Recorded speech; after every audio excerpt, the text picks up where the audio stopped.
Secret recipe MDH का जीरा sip जल जीरा मसाला। सिप सिप जीरा सिप MDH का जल जीरा सिप MDH का जल जीरा सिप।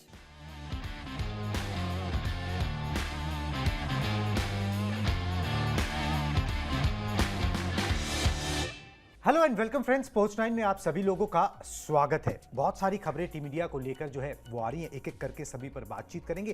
क्रक्स में मैं बता देता हूं इस बुलेटिन का लेखा जोखा क्या होने वाला है। VVS लक्ष्मण जो है उन्हें लंदन में देखा गया है। गौतम गंभीर जब तक वापस नहीं आते वो टीम की कमान संभालेंगे, इस तरीके की जो है रिपोर्ट्स आ रही हैं और ऐसा लग रहा है। साथ में इंट्रा स्क्वाड मैच के अंदर सरफराज खान ने कमाल किया, उस पर बातचीत करेंगे। और एंडरसन तेंदुलकर ट्रॉफी का जो अनावरण होना था, ट्रॉफी अनवील होनी थी, लॉन्च होना था, उसको टाल दिया गया। क्या रीजन है वो भी आपको बताएंगे, मगर शुरुआत इसी से करते हैं कि भाई टीम इंडिया की कमान गौतम गंभीर के ना होने के बाद जो है वो कौन संभाल रहेगा। VVS लक्ष्मण भर सकते हैं गौतम गंभीर की जगह।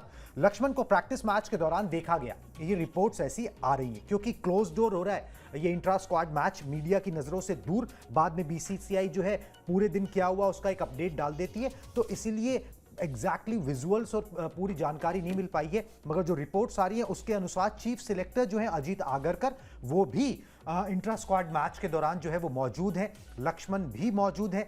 लक्ष्मण पहले भी कई बार जो है वो इंडियन टीम की कमान संभाल चुके हैं। जब राहुल द्रविड़ भी कोच हुआ करते थे तब भी उन्होंने जब बीच बीच में ब्रेक लिया या फिर दो टीमें एक साथ खेल रही होती थी इंडिया की, तो लक्ष्मण दूसरी टीम की कमान जो है वो संभालते थे।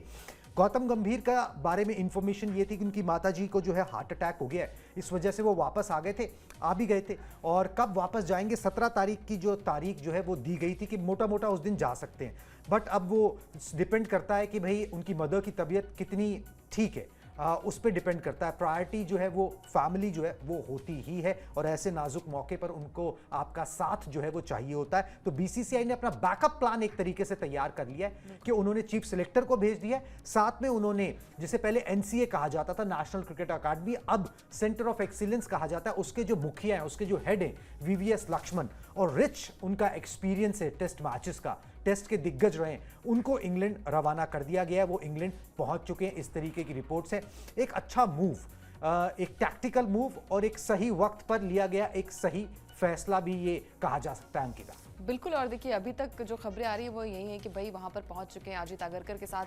कुछ तस्वीरें भी वहाँ पर जो है वो वायरल हो रही हैं, तो ये अभी कंफर्म नहीं है कि वहाँ पर वो मतलब टीम इंडिया के साथ कैसे जुड़े और कहाँ पर प्रैक्टिस के दौरान क्या कुछ बातें हुई, वहाँ पर ये रिवील नहीं किया गया। लेकिन हाँ, रिपोर्ट्स में ये कहा गया कि भाई जो VVS लक्ष्मण है और साथ ही साथ अजीत आगरकर जो है वो टीम के साथ मौजूद है। और गंभीर जो है वो कब इंग्लैंड के लिए रवाना होंगे ये भी खबरें सामने नहीं आई। रिपोर्ट्स में ये भी कहा गया कि माँ की उनकी कंडीशन जो है वो थोड़ी सी क्रिटिकल नजर आ रही है, ICU में उन्हें एडमिट किया गया है। अब कब लंदन के लिए रवाना होंगे, कब इंग्लैंड पहुंचेंगे, ये अभी खबरें सामने नहीं आई। लेकिन हाँ, यहाँ से जैसे कुणाल ने कहा कि भाई VVS लक्ष्मण को जो है एक अच्छा खासा एक्सपीरियंस है टीम इंडिया के साथ भी। और टेस्ट मैच की बात करें तो टेस्ट मैच का उनका करियर जो रहा है वो काफी शानदार रहा है, तो ये टीम के लिए अच्छे संकेत है। क्योंकि अभी टीम के पास सीनियर खिलाड़ी भी नहीं, जैसे विराट कोहली और रोहित भी टीम में नहीं मौजूद है, तो कहीं ना कहीं गिल के कंधों पर ज्यादा भार होगा। उस भार को कम करने के लिए कहीं ना कहीं ये दिग्गज जो है, चाहे वो अजीत आगरकर हो चाहे वो यहाँ पर लक्ष्मण हो, ये टीम के साथ जुड़े हैं, तो बहुत अच्छी खबर है। और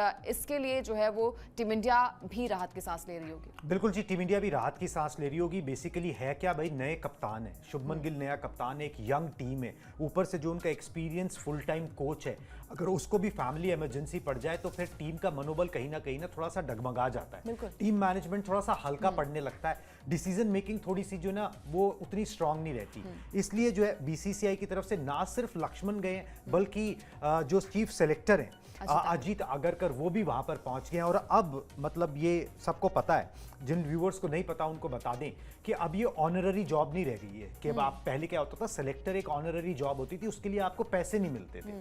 अब ये पेड जॉब है जिसकी आपको जवाबदेही है। तो आपने टीम चुनी, अगर वो अच्छा नहीं करेगी, जो टेस्ट मैचेस में अच्छा प्रदर्शन नहीं हो रहा, तो भाई चीफ सिलेक्टर को अकाउंटेबल ठहराया जाएगा क्योंकि उसको उसके पैसे दिए जा रहे हैं। ठीक है, तो यहां पर जो है इसलिए ये कदम भी जो है वो जरूरी है, और एक प्रोफेशनल टीम को इस तरीके से ऑपरेट करना भी चाहिए कि भाई ठीक है, अगर यहां पर गौतम गंभीर नहीं है तो बाकी लोग जाएं, चिप इन करें, अपने आइडियाज दें, खिलाड़ियों का हौसला बढ़ाएं।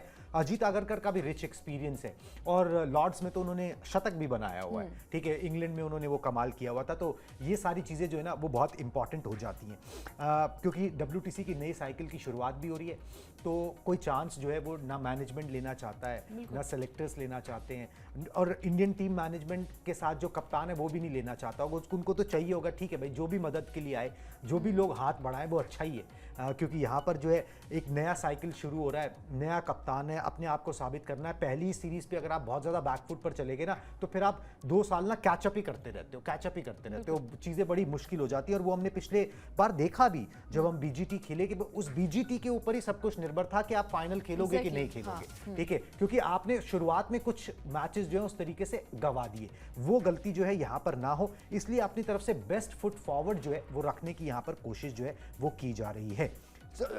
माफ कीजिए। चलिए जी, इंट्रा स्क्वाड मैच जो है ना वो चल रहा है। दूसरा दिन था मैच का और कल था दूसरा दिन। दूसरे दिन क्या हुआ वो आपको बताते हैं। एक खिलाड़ी ने जो है ना वो सेलेक्टर्स को करारा जवाब दिया। दिखाते हैं जी ग्राफिक्स आपको। बिल्कुल, यहाँ पर इंट्रा स्क्वाड मैच के दूसरे दिन सरफराज खान का जो है वो जलवा देखने को मिला। सरफराज खान ने 76 गेंदों में 101 रन की शानदार बल्लेबाजी की। सरफराज ने रिटायर्ड आउट हुए ताकि दूसरे जो खिलाड़ी हैं उनको मौका मिल सके। ईशान किशन ने 45 और शार्दुल ठाकुर जो है उन्होंने 19 रन बनाए। इसके अलावा इंडिया ए ने दूसरे दिन जो है वो 6 विकेट पर 299 रन की जो है वो बल्लेबाजी की। तो यहाँ से सबसे अच्छी बात ये रही है कि सरफराज खान, हालांकि सरफराज खान को जो है वो सीनियर्स प्लेयर के टीम में शामिल नहीं किया गया, लेकिन सरफराज खान जो है वो लगातार बढ़िया प्रदर्शन करे। इससे पहले हमने देखा था कि जो इंग्लैंड लायंस के खिलाफ कुणाल बल्लेबाजी थी वहां पर भी एक बढ़िया बल्लेबाजी आई थी, और यहाँ पर शतकीय पारी ये दर्शाता है कि इस खिलाड़ी में वो भूख है।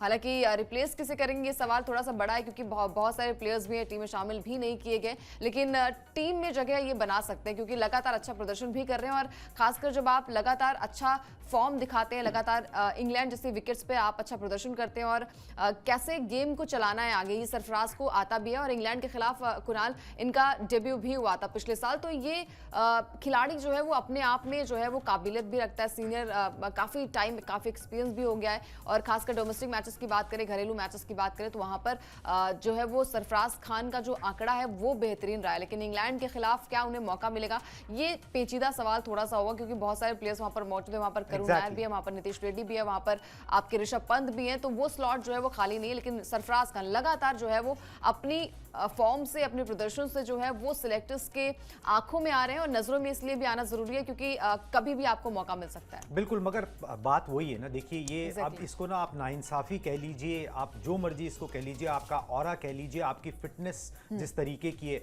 शायद आप उतने फिट नहीं हो, शायद आप उतने पतले नहीं हो, शायद वाकई में आपकी फिटनेस का लेवल हो सकता है थोड़ा सा 19-20 अभी तस्वीरें भी आ रही थी जहां पर 10 kg वेट उन्होंने बिल्कुल जी रिड्यूस किया है।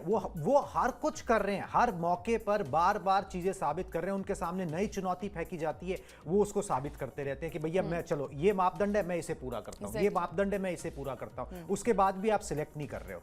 अभी आपने देखा भाई, आपके बॉर्डर गावस्कर ट्रॉफी में आपने कौन से झंडे गाड़े, ठीक है, मगर आप सरफराज खान को सिलेक्ट नहीं करते। न्यूजीलैंड के खिलाफ आप सीरीज हारे थे, मगर उसमें सरफराज खान ने 150 रन बनाए थे, जिसमें बाकी दिग्गज नहीं चले थे, और आपका बहुत बुरी परफॉर्मेंस रही थी। आपने इंग्लैंड सीरीज की बात करी, उस इंग्लैंड सीरीज के अंदर भी उनके बल्ले से जो है ठीक ठाक प्रदर्शन जो है वो देखने को मिला था। मेरे ख्याल से 2 50s थे, दोनों पारियों में। बिल्कुल जी, दोनों 50s थे। एक मेरे ख्याल से एक 56 रन की पारी तो मुझे ध्यान आ रही है, डेब्यू में ही उन्होंने ये कमाल किया। हाँ, तो वो सब कुछ। और इंग्लैंड लायंस के खिलाफ जो अभी अनऑफिशियल टेस्ट मैच था उसमें भी उन्होंने किया है। सुनील गावस्कर की वो बात ना इससे याद आती है कि भाई आपको मॉडल चाहिए या आपको क्रिकेटर चाहिए, ठीक है, आपको वो ऑरा चाहिए क्रिकेटर के अंदर या फिर आपको वो चाहिए जो काम करके देगा, बिल्कुल, ठीक है। रोहित शर्मा ने क्यों उनको 11 में खिलाया था, क्योंकि उन्हें एक बात पता थी, उन्हीं की मतलब सिटी से आते हैं, मुंबई से आते हैं, उन्होंने रिपोर्ट ली थी उस समय, मुझे याद है कि भाई लड़का कैसा है, ठीक है। तो बात ये आई थी कि भैया काम करके देगा,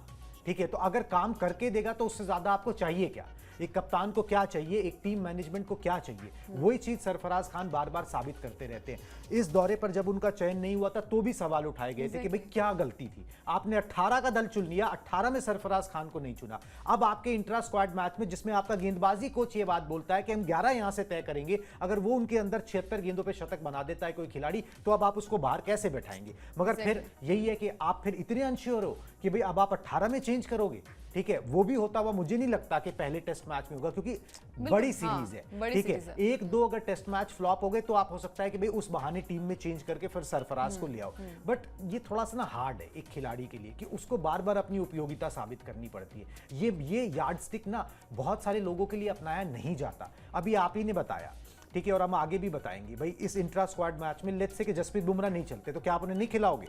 ठीक है, खिलाओगे ना भाई, क्योंकि उन्होंने प्रूव किया हुआ है। Exactly. अब जब वो फिट हो जाते हैं तो आप उनको सीधा ब्लड इन करते हो 11 में। वही मोहम्मद शमी है जिनको दुनिया भर के मैच इधर उधर के खेलने पड़ते हैं, तब जाके वो आते हैं, ठीक है, और फिर बढ़िया प्रदर्शन करते हैं। तो एक यार्ड स्टिक जो है ना, वो कुछ खिलाड़ियों के लिए अलग रहता है और बाकी खिलाड़ियों के लिए अलग रहता है कि थोड़ी सी फील आती है, और जब वो मीडिया को आती है या जो लोग इसको फॉलो करते हैं गेम को उतने तरीके से उनको आती है, तो खिलाड़ियों को कितनी ज़्यादा आती होगी। इन चीज़ों से बचने की ज़रूरत है, जिसका जो ड्यू है उसको देना यहाँ पर चाहिए। तो सरफराज खान ने जो है कुछ गलत नहीं किया है जी। सरफराज खान ने वही किया है जो वो करते आ रहे हैं, डोमेस्टिक में लगातार रन बनाते आ रहे हैं, वहां पर अपने आप को साबित करते आ रहे हैं। अब इंग्लैंड गए हैं तो वहां पर साबित कर रहे हैं, उनके फादर साहब उनके साथ ट्रैवल करते हैं, ठीक है, और वो जोड़ी जो है ना वो आपस में लगी रहती है। जो मेहनत जितनी भी की जा सके ना, मतलब इस मेहनत को सलाम है कि वो मेहनत जो है बंद नहीं होती, कभी भी, कभी हताशा नहीं आती, कभी वो मेहनत बंद नहीं होती, लगातार करते रहते हैं कि भाई चलो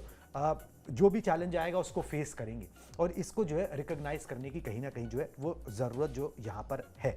चलिए जी, उम्मीद करते हैं कि भाई सेलेक्टर्स जो है वहाँ पर हैं ही चीफ सेलेक्टर, ठीक है, उनको अब जवाब मिल ही गया होगा, बाकी उनको देखना है कि किस तरीके से एडजस्टमेंट्स जो हैं ये यहाँ पर बिठाई जा सकती हैं। चलिए जी, सरफराज खान के बारे में जो है हमने हल्का सा डिस्कस किया। एक बार मैं उनके कुछ आंकड़े भी जो है वो बता देता हूं आपको। उनके आंकड़े जो है वो स्क्रीन पर आ गए। टेस्ट टीम में सरफराज खान को शामिल किया जा सकता है, जो हमने अभी बात ही करी, क्योंकि उनकी फॉर्म शानदार है। इंग्लैंड लायंस के खिलाफ 92 रन की पारी खेली थी। मुख्य स्क्वाड का वो हिस्सा नहीं है। अभी तक 6 टेस्ट मैचेस उन्होंने खेले और 371 रन जो है वो सरफराज खान के नाम है, जिसमें एक 150 रन की पारी जो है वो बेंगलुरु में जो है वो आई थी न्यूजीलैंड के खिलाफ। हालांकि टीम इंडिया वो टेस्ट मैच हार गई थी, मगर 150 रन सरफराज खान ने वहां पर बना के जो है वो दिए थे। उस तरीके का प्रदर्शन जो है वो उनका वहां पर आया था। तो ये होगी जी सरफराज खान का लेखा जोखा। थोड़ी टीम इंडिया की टेंशन बढ़ा दी है।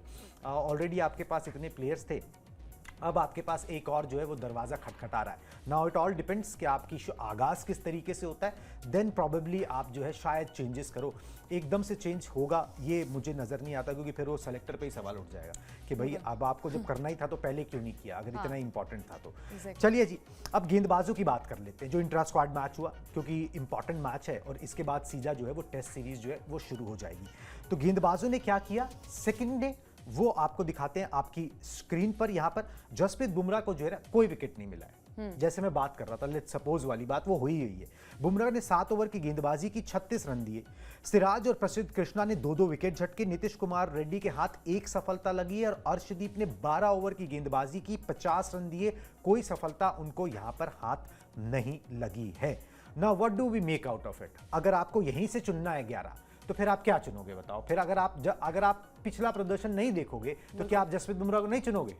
वही चीजें बात हो रही है ना कि मतलब अगर यहाँ पर कोई भी खिलाड़ी नहीं चलेगा जिनका सिलेक्शन जो हुआ है 18 सदस्य स्क्वाड में, अगर वो नहीं चलते तो क्या आप उन्हें बाहर कर देंगे? खासकर जसप्रीत को कर ही नहीं सकते खासकर क्या कर जसप्रीत को, खासकर सिराज को, खासकर जो सीनियर खिलाड़ी हैं उनको तो बिल्कुल भी आप बाहर नहीं कर सकते। लेकिन वही है कि लगातार प्रूव करने के बाद ये बातें हो रही थी बीसीसीआई की तरफ से भी। कुणाल, हमने देखा था कि पिछले साल जो है वो आगाज किया गया था कि भाई जब तक आप डोमेस्टिक मैचेस नहीं खेलेंगे तब तक आपको टीम में जगह नहीं दी जाएगी। अब डोमेस्टिक मैचेस में भी अच्छा प्रदर्शन करने के बाद अगर ये हश्र रहा, ये हाल रहा खिलाड़ियों का, तो वो मोटिवेशन जो है ना वो थोड़ी सी टूटती नजर आती है। और खासकर सरफराज खान जो लगातार टीम में चुनने के लिए, टीम में जगह बनाने के लिए अपनी फॉर्म भी अच्छी कर रहे हैं, अपनी फिटनेस को लेकर लगातार हमने देखा था कि 10 kg वेट भी लूज किया। तो ये सारी चीजें जो होती हैं कि अपने आप को परेशान करना कि भाई शायद ये चीजें मैं कर दूं तो अब मुझे टीम में जगह मिल जाए, तो तमाम सारी चीजें करने के बाद भी टीम में जगह नहीं मिली। अब यहां से अगर 18 सदस्यीय स्क्वाड में छेड़खानी होगी तो फिर सवाल उठेंगे सिलेक्टर्स पर कि भाई पहले क्यों नहीं किया गया। मतलब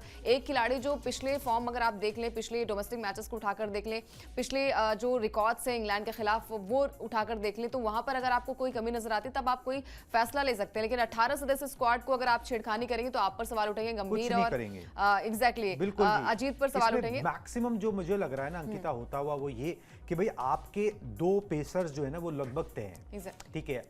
चलो एक पेसर तय मान लेते हैं कि भाई आपका जसप्रीत बुमराह तय है, सिराज को भी आप तय मान लीजिए, तो आपका तीसरा पेसर कौन होगा?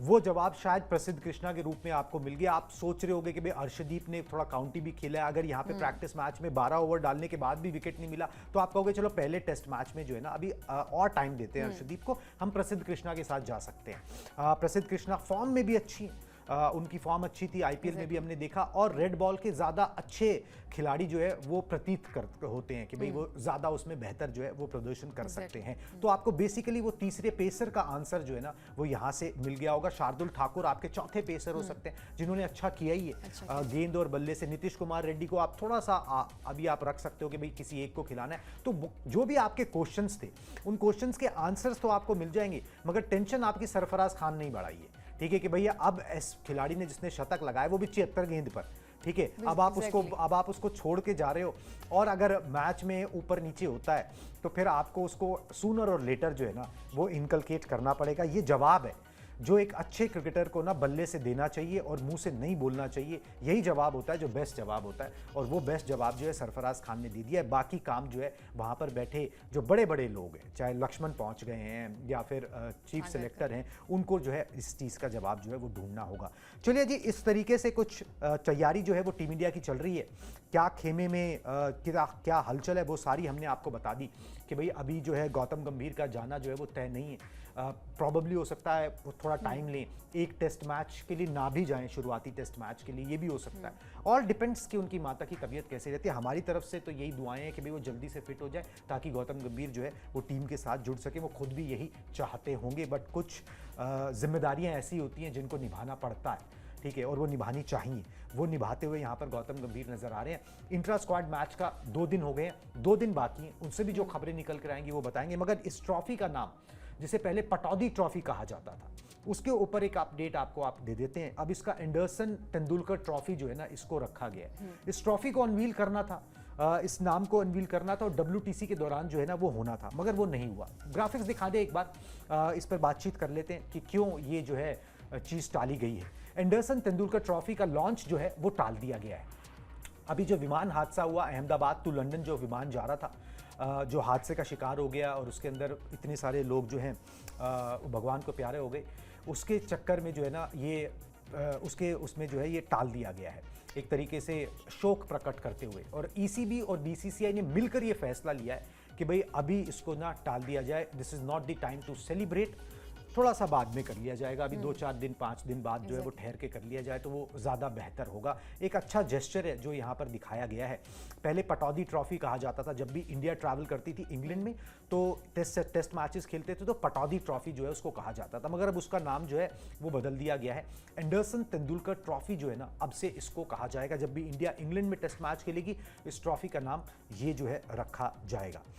शायद इसलिए भी कि भाई कुछ दोनों दिग्गजों का नाम जो है अभी किसी ट्रॉफी से जुड़ा नहीं है, ठीक है, तो उसको इनकैश करना चाहते हैं। मगर BCCI ने शायद एक पॉइंट रखा है कि भाई पटौदी ट्रॉफी को ना आप बिल्कुल भी उनका नाम इग्नोर मत करिए।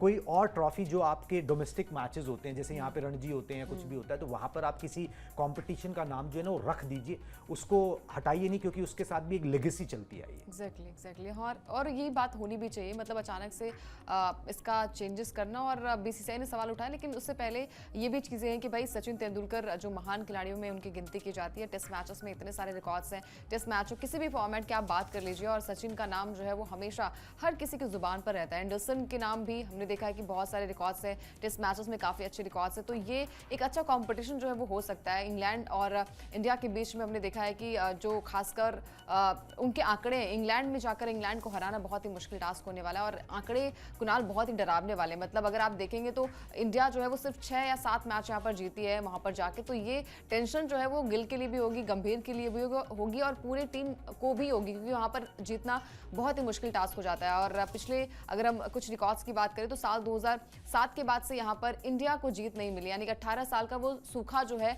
क्या गिल की कप्तानी में पूरा होगा, क्योंकि टीम कॉम्बिनेशन हमने देखा है कि थोड़ी सी बैलेंस नजर आ रही है टीम, लेकिन वही चीज़ है कि उनके सामने आप किस तरीके से खेलते हैं, विकेट कैसी होती है, कैसा रिएक्ट करती है, वहाँ का वेदर कैसा होता है, तमाम सारी चीज़ों को आंकते हुए आपको इस मैच को खेलना पड़ेगा। बट वही सारी चीज़ें हैं कि इस मैच में कौन किस पर ज़्यादा हावी होगा। आई थिंक जब आप मैच खेलेंगे, जब आप पेशेंस लेवल आपका क्या कुछ कहता है, गवाही देता है। और गिल के लिए भी ये परेशानी होगी क्योंकि कुणाल सेना कंट्रीज़ में उनके रिकॉर्ड्स जो है वो उतने खास नहीं है जितने होने चाहिए।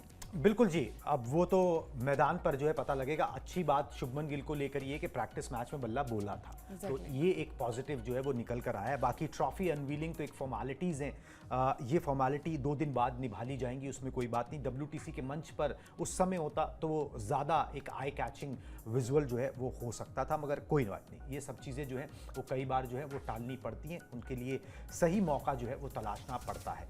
चलिए जी, जो सही खबरें हैं वो हम आप तक यूं ही पहुंचाते रहेंगे। प्लीज़ स्पोर्ट्स 9 को सब्सक्राइब कर लीजिए अगर आपने अभी तक नहीं किया। मुझे और अंकिता को दीजिए इजाजत। Tata bye bye.